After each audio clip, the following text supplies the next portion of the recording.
Welcome to the freaking after party. Today is a memory of our dream girl rollerblading around in bikini bottoms, and a sweater is reserved exclusively for our Patreon supporters, which is you.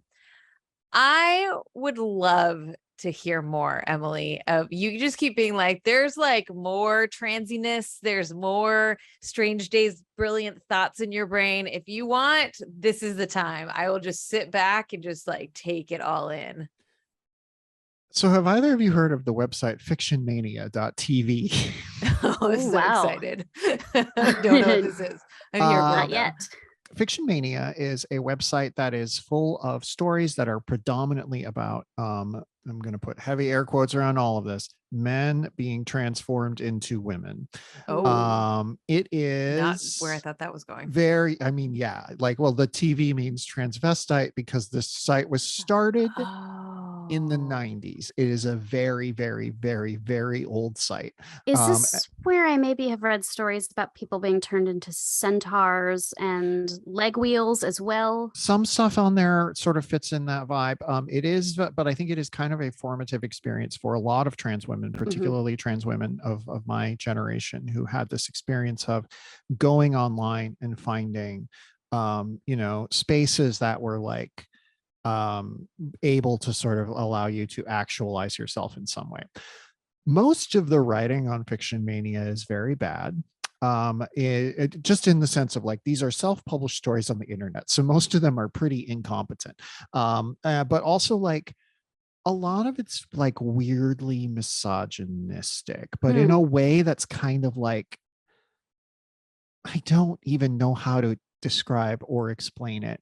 I think, okay, so one of the few stories on there that is very, I guess you would say, pretty like well done, like for a self-published story on the internet, is about it's called For a Girl, and it is about a high school track star who contracts some sort of strange disease and then he becomes a girl.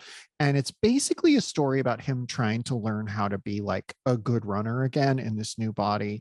And like, it is about her journey to like, self-actualization as a female track star. And yet it is also just full of like very like baseline sexist assumptions about like men versus women and all of that. And like, this is again one of the better stories. I want to say, the reason I'm bringing this up is because Strange Days hits so many Fiction Mania tropes that it's absurd. And like Avatar, James Cameron's enormous hit, hits all of them. It's literally like, here's a movie about what would happen if you woke up in another body and like could do all of these things. I think one of the things that fascinates me about Fiction Mania and a lot of online trans femme culture, I guess we should say egg culture, because it is trans women who are trying really hard to not come out, like myself at one time, is how weird its engagement with institutional misogyny and sexism is, because it's like aware of it. But it's also like, it's also tapped into this idea of, well, nobody gets to choose their gender. So maybe you would just randomly wake up one day and be a woman. And wouldn't that be interesting? There is a relief in having the choice taken away from you, because you know that you have to like embody this thing. And I think that is what a lot of these early movies about the internet, that are dealing in this vibe, kind of get at. And like Strange Days, like I said, hits a lot of that. There's the scene where Ray finds is like, you just experienced being an 18-year-old girl taking a shower. And there's so many stories on Fiction Mania and other alike websites that are like, oh, and then I woke up and I got in the shower and I looked down at myself and I had boobs. And I'm like, that's not really how it works, but okay. Like, I do take showers. I want to be clear about that for all the listeners. I do take showers. I regularly keep good hygiene. But yeah, there is this like kind of facile understanding of gender among trans people who are struggling to come out, that is like aware there's something more complicated going on, but also assumes that absolutely everybody is constantly thinking about what it would be like to be some other person, whether that's like another gender or, just like another person entirely. And the thing that I found from cis people who have examined and been like, yes, I'm very comfortable in my cisness and all of that, is that, yeah, they just don't really think about it that much. They're just kind of like, yeah. And that's not to say if you think about it a lot, you are necessarily trans or gender nonconforming in some way. There, everybody's brain is different, but it is very much like, it is very much this idea of, I don't want to have to take the steps to become a woman.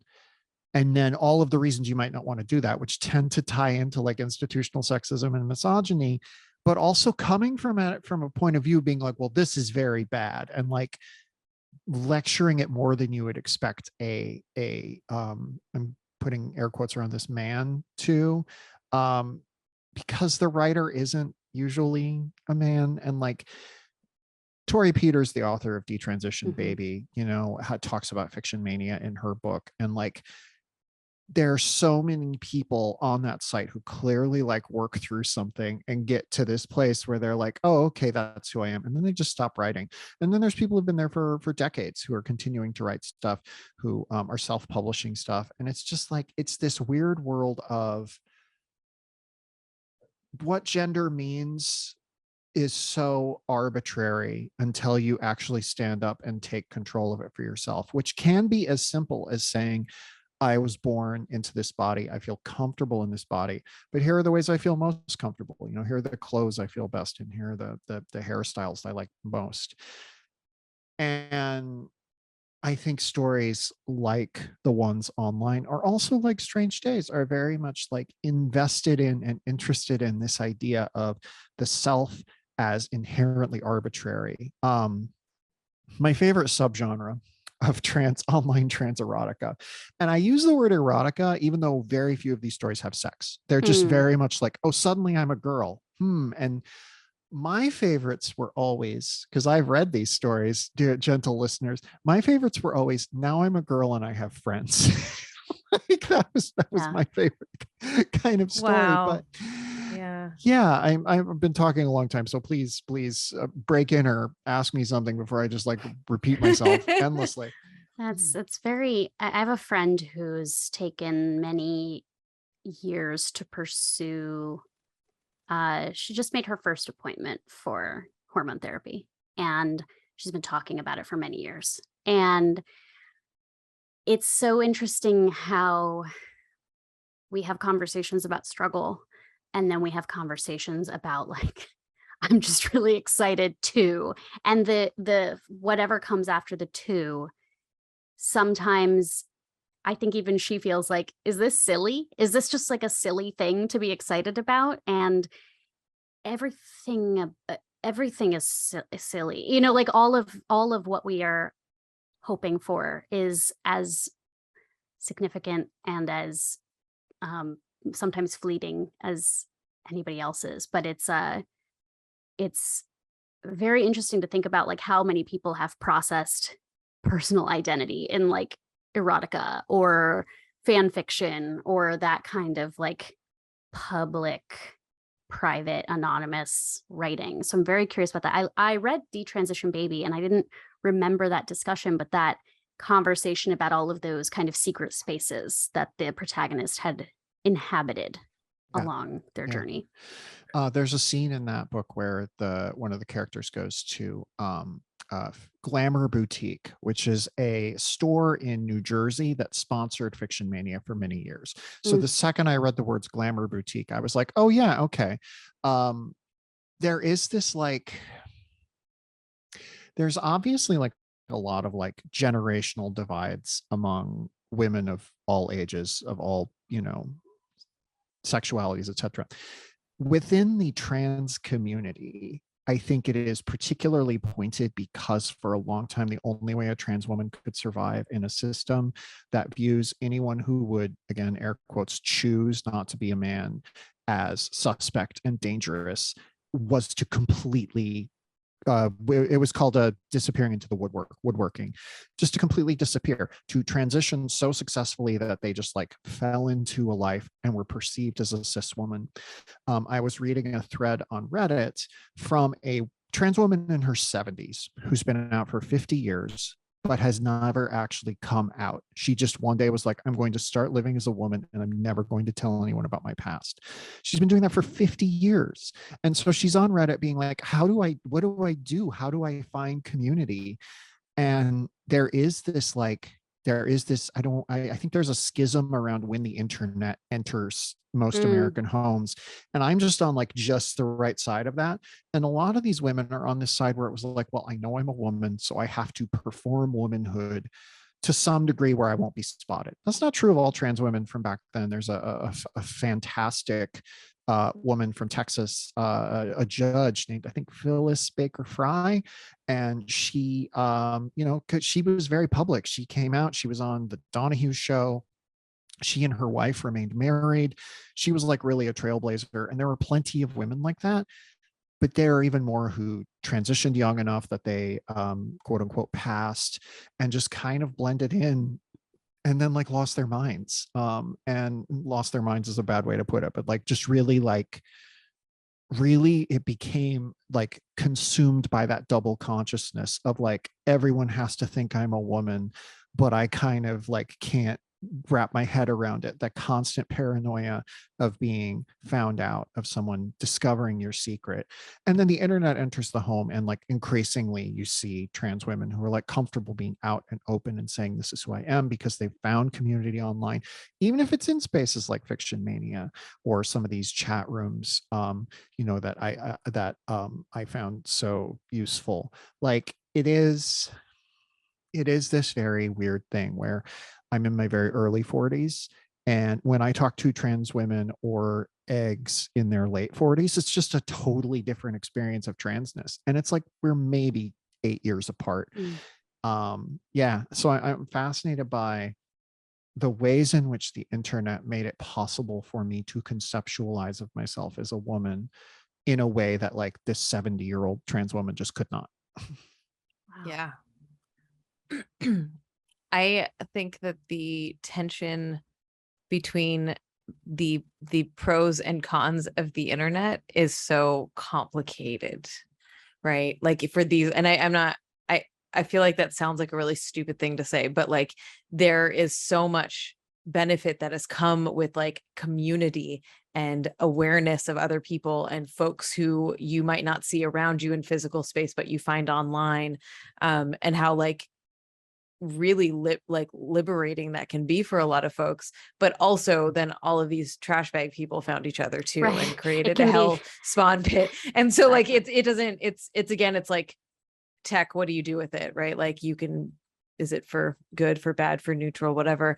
And that is really, I think about like when I was a young queer, like we had the lesbian bookstores, and like that was, I mean, there was the internet, but it wasn't where I was like, it took a while for like the community spaces to develop. And so, you'd have the lesbian bookstore and you'd know like one or two other people at your school or whatever, or like in the community. But when especially social media came about, it became so like prevalent in a way where you could feel less isolated in your day to day. You weren't alone. You could find information. You could find other people. And I think that like you're talking about just that 8-year difference being so monumental, like tracks, right? It was just like a door opened and all of a sudden you got to see all of these people who think or feel or engage similarly to you in ways that everybody your whole life has been telling you is bad or wrong or different. That's so interesting. You talked about your sister is 11 years older, mine's 10 years older. And when I was little, she was an out lesbian teenager going to gay teen club meetings talking about the AIDS crisis. And I knew I wasn't that, but I couldn't identify what kind of queerness or sexuality part of the spectrum I could find myself at, because I saw this like early 90s and it's a 10-year difference. But then by the time I was dating or in the social world, it was a completely different experience. Like that 10 years was huge. Being born in the 70s versus being born in the 80s made a huge difference about what kind of reality each of us was living in as the people that we were. Sorry, Emily, I didn't want to cut you Oh, off. no, you're fine. Yeah, I was thinking about that a lot at trans camp, where it's just these kids who were born at a certain time and therefore they had access to all of this stuff. And I'm thinking a lot, because right now we're in this spate of anti-trans legislation that's just like taking over the country. And I'm just like terrified by that. But it's also, I also am like, how are you going to stop? How are you possibly going to stop this people from figuring this out? It is this thing where like you basically have to shut down the internet. And obviously, as we see with the law in South Carolina that's trying to prevent people from finding out anything about abortion, like that is kind of the next step. But it's really tricky to do that in a society like ours that's so broad and multicultural and diverse. And yeah. Like a friend of mine, her daughter came out as trans when she was 5, and everyone and very conservative town, and everyone, well, pretty conservative, everyone in like my friend's life was like, oh, it's just a phase, they're too young, this, they don't know, and she was just like, fuck you, I know my kid. And I was like, that's amazing that you did that. That you like actually believed your child. But also I feel like if this was 10 years ago, she maybe wouldn't have. Right. She's not in progressive social justice-y circles. She's not having these conversations every day, like doesn't really know a lot of trans people at all. And I feel like that, I don't know, just that kind of that gives me hope for at least this one kid, that's like gets to be raised and as they are and be supported and cared for. And like, like her mother is going to schools and being like, this is what has to happen in these schools now for my kid, and et cetera, et cetera. And it just like that, my friends my age who are trans did not have that fucking experience, Yep. My friend of mine that I knew growing up, her kid is trans, and she moved her kid to Colorado because she needed her kid to not be in a red state. And like, growing up in rural South Dakota, the internet was, even if I was going on Yahoo chat rooms, logged in under the name Cheerin' Chick with just a K, CHIK, I was experiencing what it felt like to be a woman online, and it was mostly bad, but like yeah, I was gonna say, feel like maybe, but like it was weird because it was like I hated it and it was so gross, but I also was like, this feels more honest, this feels more real than going on and sort of having the performance of manhood. What I find fascinating is TERFs and so on are so frequently accusing trans women of performing womanhood, but like the second I came out, I just knew how to do this. I knew who I was. I knew how to relate to other women. I knew how to exist in female spaces. And when I was a man, I was constantly like, there's this very old debate in trans circles that I don't want to bring up too much because I think it is a sort of false flag for a lot of times, especially for anti-trans rhetoric. But sort of, do trans women have male privilege is the question before they come out. And like, obviously, your friend's kid who came out at 5, she's not going to have male privilege. Kim Petras, the pop star who like came out as a kid and transitioned and all of that, she doesn't experience male privilege. She experiences hot person privilege, but and I sort of think about this in terms of, okay, I had a career. I have to just acknowledge that the level of career I have would have been very different if I had been an out trans woman from the start, or if I had been a cis woman. Like, I would not have risen to the level I have. What I have also realized is it has become a lot harder for me to get the sort of career steps I got just sort of handed to me at random since I've come out than when I was, living as a dude. That said, a lot of like the advancement of men is through these like glad handing social situations, which I don't want to say are, I want to say are all bad. Obviously men having friends is important, but like that's how you get opportunities, that's how you get connections, that's how you network. And I was so bad at that. I could never do that. I was always more comfortable talking to women for some reason. I was always more comfortable having friendships with women. And so like to some degree, yes, I have a career that's better than I would have had I been a cis woman or an out trans woman from when I started, but also I have a much worse career than I would have had if I'd been a cis man and I had been able to stand up and assert myself and take advantage of those opportunities. So it's like this weird space where I'm like, okay, yeah, I have to acknowledge that I had access to male privilege, but also I had no idea how to use it. Like I was not using it even subconsciously in the way that I think many really strong men who are like feminist allies or whatever are still subconsciously benefiting from that. I was just not, because I wanted to hang out with the girls basically, which is like such a reductive way to put it. And if any TERF hears this, they're going to like clip that out and put it on Twitter. And Well, say, I hope that no TERFs are paying us money. no, because this is just for patrons. So I'm like, if Yeah, you no, are I if know. you're a TERF, you can just peace out. Bye. Bye. What if J.K. Rowling like subscribes under like a pseudonym? A pseudonym on top of her pseudonym. Yeah. Totally. No, Right.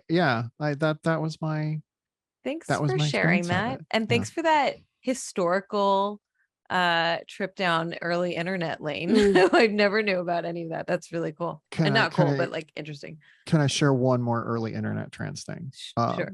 Okay, I know we're running out of time, but so it's always been more common for AMAP trans people to have spaces online than AFAB trans people, and actually, like the social networks that AMAB and AFAB trans people have, I'm using assigned male at birth and assigned female at birth. They're problematic terms, but it's the best we've got. So like trans women feel more comfortable on Twitter because that is a social platform that is better to assign male at birth people in general. If you are a cis man, if you're a trans woman on Twitter, it doesn't always go well. And I can tell you that from experience. Anyway, this stretches back to the 1980s when there were all of these like listservs, and they were predominantly dominated by people in academia, people in the government, and people in other positions where they had access to like servers. And those tended to be men in the 80s. They tended to be white men. But if they were trans women and wanted to express themselves, they had to find a way to be anonymous, and listservs would not let you be anonymous until somebody invented a server in Finland that you would bounce your information through, and it would result in some sort of anonymized account, which is kind of the early version of 4chan. So like it's this thing where it's this thing where all the good things about the internet and all the bad things are constantly bound up in each other. But that server would frequently go down. And so like people could only be themselves when this one server in Finland was up. And like, they've never found the person who put that server up. I'm just fascinated by this story. I wonder who else was using that server. Oh yeah. All kinds of people were. There's lots of, fascinating. I never knew that. Yeah. All right. Well, thanks for this history lesson. You're welcome. Yeah. All right, y'all. Thank you so much for joining us, and we will see you next week. Bye. Bye.